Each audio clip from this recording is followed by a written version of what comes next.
The air in the sterile conference room of Sterling Capital Partners was thick with the scent of expensive cologne and quiet desperation, a combination I had learned to navigate with surgical precision over the last 3 years. I stood at the head of the mahogany table, my posture rigid, my expression unreadable, clutching a thin sheaf of papers that held the fate of a crumbling empire. But this wasn't just any empire. It was Morrison Industries, the company my father had built from the ground up, the very symbol of our family's perceived invincibility. As I waited for them to arrive, I allowed myself a moment of stillness, my mind drifting back to the exact moment my life had fractured, the moment the girl I used to be died, and the woman standing here today was forged in the fires of betrayal. It feels like a lifetime ago, yet the sensory details of that day are etched into my memory with agonizing clarity. I remember the way the late afternoon sun filtered through the sheer curtains of my parents' pristine living room, casting long, golden shadows across the imported Italian leather sofa where my mother sat. I was standing on the precipice of a nightmare, clutching a stack of medical reports that felt heavier than any burden I had ever carried. My hands were trembling, not from the chill in the air-conditioned room, but from the sheer terror coursing through my veins. Stage 2 breast cancer. I was only 26 years old. I had just begun to map out the trajectory of my life, and now a doctor in a white coat had redrawn the map with a heavy black marker. I remember trying to speak, my voice sounding foreign and small, barely a whisper in the cavernous room. I told them the number. I told them we needed $300,000 for the complete treatment protocol. I explained that the insurance would only cover a fraction, that I had managed to save $100,000 on my own, but the gap was a chasm I couldn't cross alone. I looked at my mother, expecting to see the fierce protectiveness that defines motherhood, but her face was a mask of practiced composure, her eyes fixed on a spot on the wall behind me. My father stood by the window, his back turned to me, a silhouette of dismissal. The silence that followed was deafening. It stretched between us, thick and suffocating, until my mother finally broke it. Her voice was eerily calm, devoid of the tremolo of concern I so desperately needed. She said they couldn't help me right now.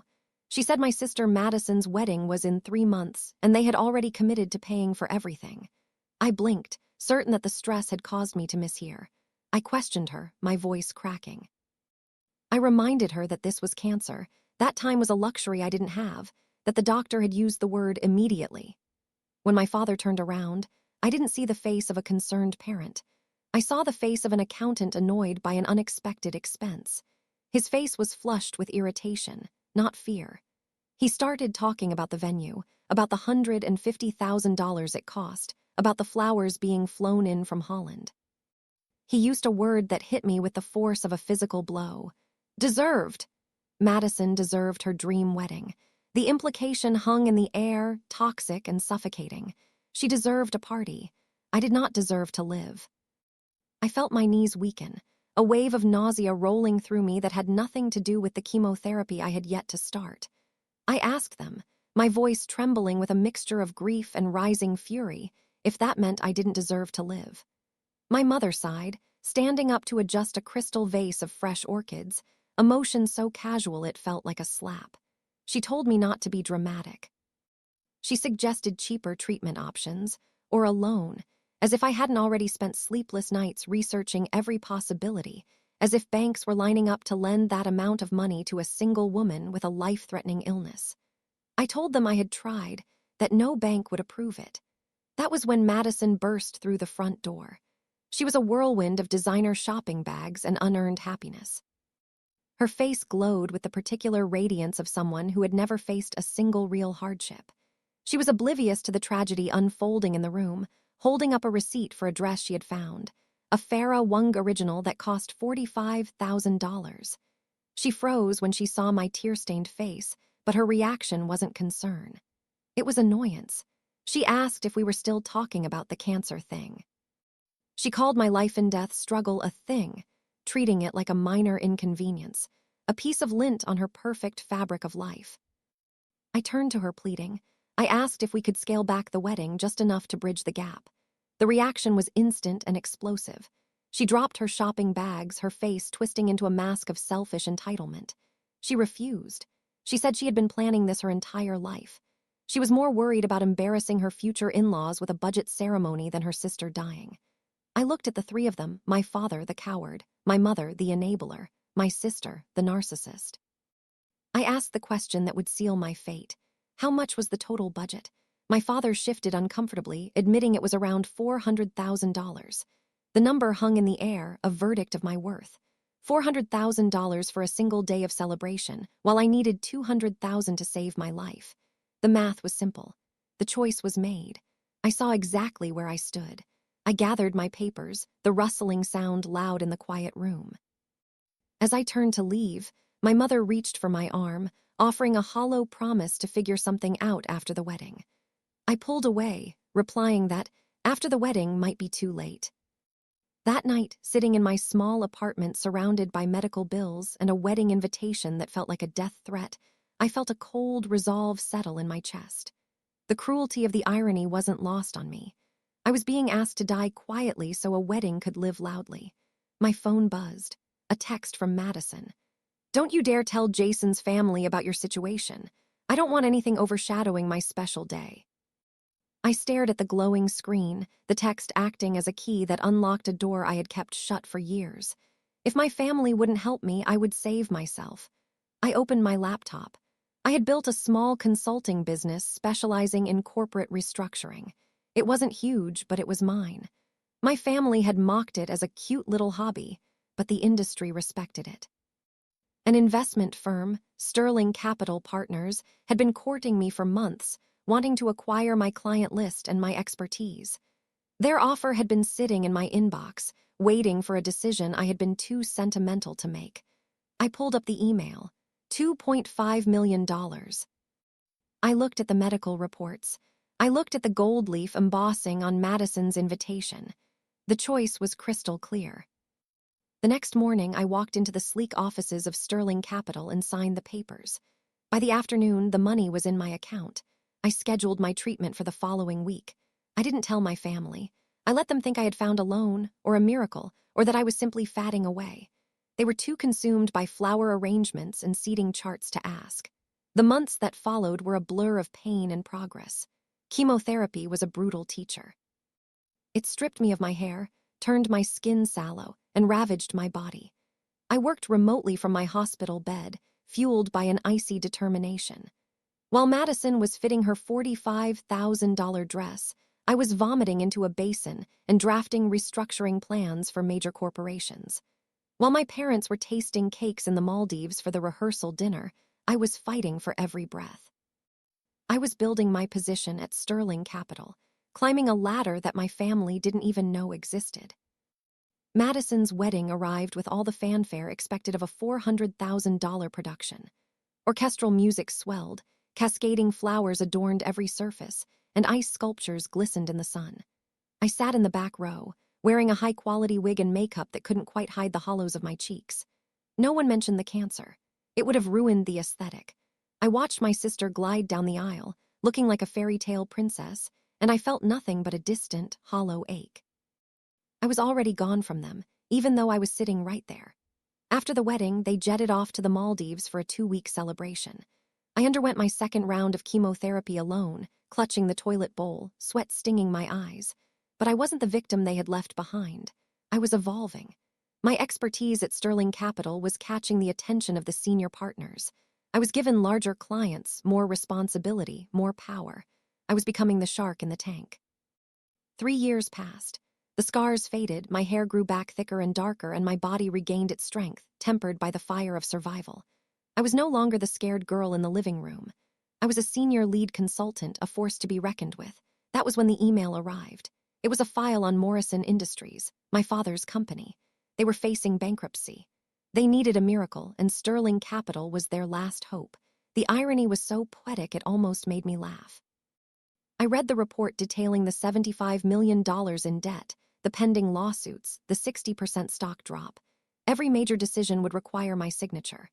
I let the phone ring 5 times that afternoon when my father called. I let him sweat. Timing, I had learned, was everything.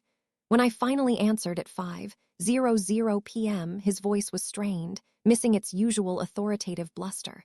He pleaded for help. He said Sterling was their last option. I replied calmly, playing my part. I told him I was looking at the file. There was a pause, then a sharp intake of breath when I revealed my position. I was the lead consultant. I would be handling their case. I instructed him to bring my mother and Madison to the office the next morning. I needed all decision-makers present.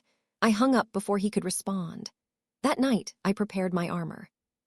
I chose a tailored black suit, Louboutin heels that clicked with authority, and diamond earrings I had bought myself after my first major deal. Looking in the mirror, I saw a stranger compared to the trembling girl of 3 years ago. This woman was dangerous. The next morning, I arrived early. I set the stage. My assistant, Jenny, poked her head in, whispering that they had arrived. She noted that Madison was wearing what looked like a year's salary.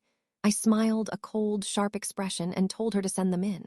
They swept into the conference room like actors on a stage, my father first, then my mother, and finally Madison, drowning in designer labels. Their practiced confidence faltered the moment they saw me. The shock on their faces was palpable. Madison stammered, asking if I was the consultant. I ignored the question and gestured to the chairs.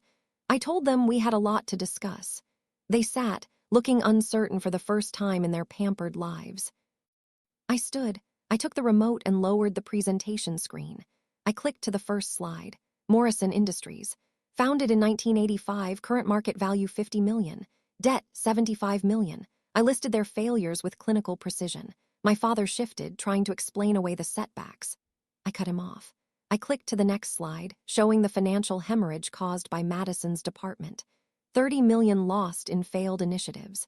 Designer office renovations. I looked Madison in the eye. Her face flushed red. She tried to lash out to assert her dominance. I silenced her with a look. I told her I dared to speak because Sterling Capital had authorized me to either save or sink their company. I held all the cards. The room went silent. My mother tried to play the family card, reaching out with a saccharine "Sweetheart, we're family." I clicked the remote. A new slide appeared. It was a medical bill from 3 years ago. The room temperature seemed to drop 10 degrees. My father's face went pale. My mother looked away. Madison stared at her manicure. I spoke softly, letting the silence amplify my words. I reminded them of the time I needed $200,000 to live. I reminded them of the $400,000 they spent on a party instead. I asked if they knew how I survived. When they didn't answer, I told them. I sold my company, the one they mocked, for $2.5 million. That sale brought me to Sterling. That sale saved my life. My father's voice cracked, finally showing a crack in his veneer. He admitted their mistake. He pleaded that it was their legacy. I laughed, a sound devoid of humor. I told them their legacy was choosing flowers over their daughter's life. I walked around the table, my heels marking the rhythm of their doom. I laid out the terms.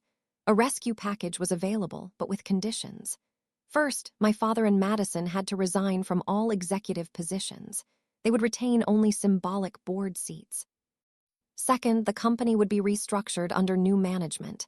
My management. Madison shrieked, accusing me of taking their company. I corrected her. I was saving it, which was more than they did for me.